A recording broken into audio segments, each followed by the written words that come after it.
हरे कृष्णा। संजय जी कहते हैं, कर्ण को भीमसेन से पराजित हुआ देख आपके 5 महान धनुर्धर पुत्र जो परस्पर सगे भाई थे सह न सके। उन 5 के नाम थे दुर्मर्षण, दुस्सह, दुर्मद, दुर्घर और जय। इन सब ने विचित्र कवच धारण करके अपने विरोधी पांडुपुत्र भीमसेन पर आक्रमण किया। उन्होंने महाबाहु भीमसेन को चारों ओर से घेर कर टिड्डी दलों के समान अपने बाण समूहों द्वारा संपूर्ण बाणों से उन्हें चारों ओर से आच्छादित कर दिया। उन देवतुल्य राजकुमारों को सहसा देख समर भूमि में भीमसेन ने हंसते हुए उनका आघात सहन किया। आपके पुत्रों को भीमसेन के सामने गया देख राधानंदन कर्ण पुनः महाबली भीमसेन का सामना करने के लिए पहुंचा। वह शान पर चढ़ाकर तेज किए हुए सुवर्णमय पंखों से युक्त पैने बाणों की वर्षा कर रहा था। उस समय आपके पुत्रों द्वारा रोके जाने पर भी भीमसेन तुरंत ही कर्ण के द्वारा युद्ध करने के लिए आगे बढ़ गया। तब उन कौरवों ने कर्ण को चारों ओर से घेर कर भीमसेन पर झुकी हुई गांठ वाले बाणों की वर्षा आरंभ कर दी। राजन, यह देखकर भीमसेन ने 25 बाणों का प्रहार करके सारथी और घोड़ों सहित भयंकर धनुष धारण करने वाले उन श्रेष्ठ राजकुमारों को यमलोक पहुंचा दिया। वे प्राण शून्य होकर सारथियों के साथ नीचे गिर पड़े, मानो प्रचंड आंधी ने विचित्र पुष्प धारण करने वाले विशाल वृक्षों को उखाड़ कर फेंक दिया हो, धराशायी कर दिया हो। वहां हमने भीमसेन का ये अद्भुत पराक्रम देखा। उन्होंने सूतपुत्र कर्ण को अपने बाणों द्वारा रोककर आपके इन समस्त पुत्रों को मार डाला। महाराज, भीमसेन के पैने बाणों द्वारा चारों ओर से रोके जाने पर भी सूतपुत्र कर्ण ने भीमसेन की ओर क्रोधपूर्वक देखा। इधर क्रोध में लाल आंखें किए भीमसेन भी अपने विशाल धनुष को फैलाकर कर्ण की ओर रोषपूर्ण बारंबार देखने लगे। इस प्रकार श्री महाभारत द्रोण पर्व के अंतर्गत जयद्रथ पर्व में भीमसेन का पराक्रम विषयक 135वां अध्याय पूर्ण हुआ। संजय जी कहते हैं, राजन, आपके पुत्रों को रणभूमि में गिरा हुआ देखकर प्रतापी कर्ण बहुत अधिक कुपित होकर अपने जीवन से विरक्त हो उठा।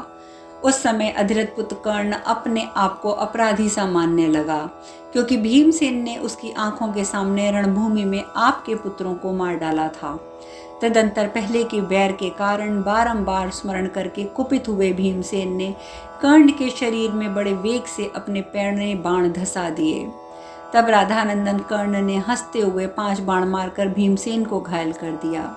फिर शान पर चढ़ाकर तेज किया हुआ सुवर्णमय पंख वाला 70 बाणों द्वारा उन्हें गहरी चोट पहुंचा दी।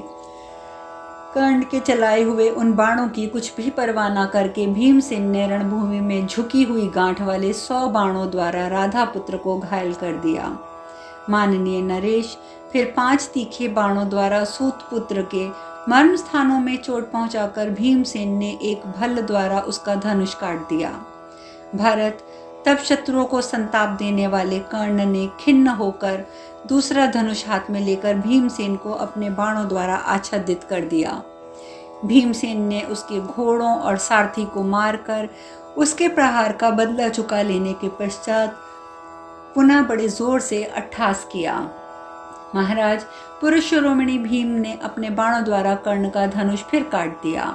सुवर्णमय पृष्ठभाग से युक्त और गंभीर टंकार करने वाला उसका वह धनुष पृथ्वी पर गिर पड़ा।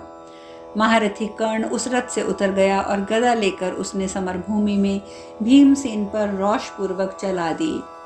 राजन, उन विशाल गदा को अपने ऊपर आती देख भीमसेन ने सब सेनाओं के देखते देखते बाणों द्वारा उसका निवारण कर दिया। तब सूतपुत्र के वध की इच्छा रखने वाले पराक्रमी पांडुपुत्र भीमसेन ने बड़ी उतावली के साथ 1000 बाण चलाए, परंतु कर्ण ने उस महासमर में अपने बाणों द्वारा उन सभी बाणों का निवारण करके भीमसेन के कवच को बाणों से छिन्न भिन्न कर दिया। तदंतर उसने सब सेनाओं के देखते देखते भीमसेन पर 25 नाराजों का प्रहार किया। वह अद्भुत सी बात हुई।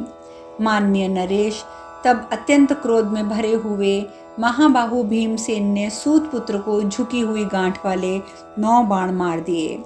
वे तीखे बाण कर्ण के कवच और दाहिनी भुजा को विदीर्ण करके बांबी में घुसने वाले समान के समान धरती में समा गए। सब ओर से राधानंदन कर्ण की रथ की ओर शीघ्रता से चारों ओर बाणों से घिरना आरंभ कर दिया। तब दुर्योधन ने अपने सैनिकों से कहा, वीरों, सब ओर से राधानंदन कर्ण के रथ की ओर शीघ्र जाओ और उसकी रक्षा का प्रबंध करो। तब भाई की बात सुनकर आपके पुत्र शीघ्रतापूर्वक पांडु पुत्र भीम पर बाणों की वर्षा करते हुए आ पहुंचे। उनके नाम थे चित्र, उपचित्र, चित्राक्ष, चारुचित्र, शरासन, चित्रायुद्ध और चित्रवर्मा। वे सबके सब समरभूमि में विचित्र रीति से युद्ध करने वाले थे। महारथी भीमसेन ने उनके आते ही शीघ्रतापूर्वक एक एक बाण मार के आपके सभी पुत्रों को युद्ध में धाराशाही कर दिया। वे मारे जाकर आंधी के समान उखाड़े हुए वृक्षों की तरह पृथ्वी पर गिर पड़े। राजन, आपके महारथी पुत्रों को इस प्रकार मारा गया देखकर कर्ण के मुख पर आंसुओं की धारा बह चली। उस समय उसे विदुर जी की कही हुई बात याद आ गई। फिर उस पराक्रमी वीर ने विधि पूर्वक सजाए हुए दूसरे रथ पर बैठकर शीघ्रतापूर्वक पांडुपुत्र भीमसेन पर धावा किया, परंतु वे दोनों एक दूसरे को शिला पर तेज किए हुए स्वर्ण पंख युक्तों द्वारा बाणों को वर्षा करते हुए शक्त विषक्त करते हुए भी युद्ध भूमि में टिके रहे। तत्पश्चात क्रोध में भरे हुए भीमसेन ने प्रचंड तेज वाले 36 तीखे भल्लों का प्रहार करके सूत पुत्र के कवच की धज्जियां उड़ा दी। भरतश्रेष्ठ, फिर महाबाहु सूत पुत्र ने भी कुंती कुमार भीमसेन को झुकी हुई गांठ वाले 50 बाणों से बींध डाला। उन दोनों ने अपने शरीर में लाल चंदन लगा रखे थे। इनके सिवा उनके शरीर में बाणों के आघात से बड़े बड़े घाव ही घाव थे। इस प्रकार खून से लथपथ वे दोनों योद्धा सूर्य और चंद्रमा की समान शोभा पा रहे थे। बाणों के द्वारा उन दोनों के कवच कट गए थे। उस दशा में कर्ण और भीमसेन केंचुल छोड़कर निकले हुए 2 सर्पों के समान शोभा पाने लगे। वे दोनों वीर 2 मेघों के समान बाणधारी की वर्षा कर रहे थे। जैसे 2 हाथी अपने दांतों से एक दूसरे पर आघात करते हैं, उसी प्रकार वे शत्रु दमन वीर अपने बाणों द्वारा एक दूसरे के विचित्र शरीरों को विदीर्ण करते हुए सुशोभित हो रहे थे। रथियों में श्रेष्ठ भीम और कर्ण सिंहनाद करते, अत्यंत हर्ष से उत्फुल्ल हो उठते और आपस में खेल सा करते हुए रथों द्वारा मंडल गति से विचरते थे। राजन, उस रण क्षेत्र में महाबाहु भीमसेन अपनी भुजाओं से धनुष की टंकार करते हुए बिजली सहित मेघ के समान शोभा पा रहे थे।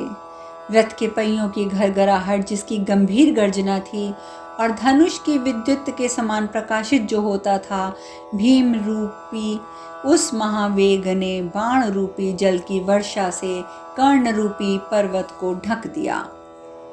भरत नंदन, तदंतर अच्छी तरह चलाए हुए सहस्त्रों बाणों से भयंकर पराक्रमी पांडु पुत्र भीम ने कर्ण को पूर्ण रूप से आच्छादित कर दिया। आपके पुत्रों ने वहां भीमसेन का ये अद्भुत पराक्रम देखा। पांडुनंदन भीम, जो निर्भय होकर युद्ध में विचित्र तरीके के शस्त्रों द्वारा कर्ण के साथ युद्ध कर रहे थे, आपके सभी पुत्र आश्चर्यचकित होकर ये निहारते रह गए।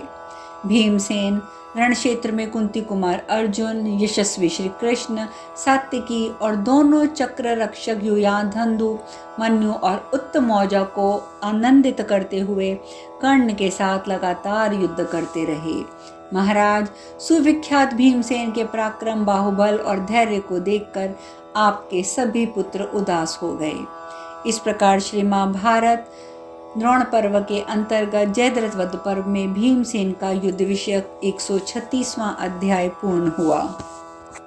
संजय कहते हैं, राजन, भीमसेन की धनुष की टंकार सुनकर राधानंदन कर्ण उसे सहन ना कर सके। उसने थोड़ी देर के लिए भीमसेन के दृष्टि से दूर हटने पर देखा कि भीमसेन ने आपके पुत्रों को मार गिराया है। उनकी वह अवस्था देखकर उस समय कर्ण को बहुत दुख हुआ। उसका मन उदास हो गया। वह गरम गरम लंबी सांसें खींचता हुआ पांडुपुत्र भीमसेन के सामने आया। उसकी आंखें क्रोध से लाल हो रही थी। वह फुफकारते हुए महान सर्प के समान उच्छ्वास खींच रहा था। उस समय बाणों की वर्षा करता हुआ कर्ण अपनी किरणों का प्रसार करते हुए सूर्य देव के समान शोभा पा रहा था।